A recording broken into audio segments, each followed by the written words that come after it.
Meşayihler emrini fark etti. Allah ekber, la ilahe illallah, illallah, illallah.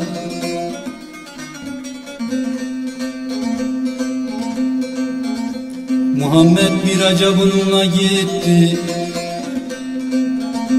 Allah ekber, la ilahe illallah, illallah, illallah.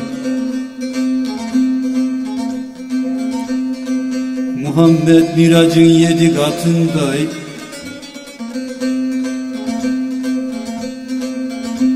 Muhammed miracın 7 katında, Ali gibi imamların zatında.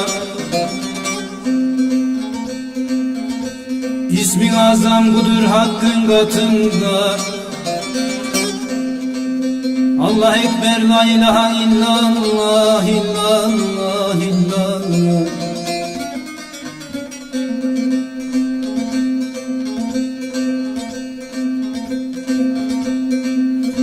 Hem yeden hem kendi devesi,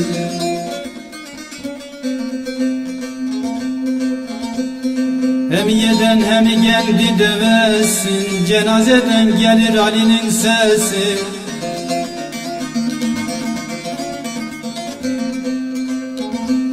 Budur imamların hutbe duası.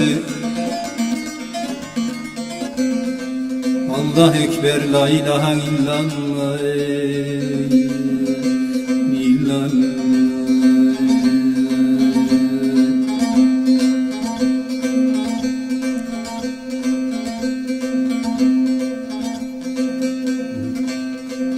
Kelimeydir la ilahe illallah.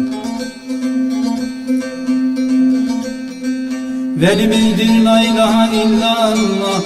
Ben dostu severim hasbeten lillah.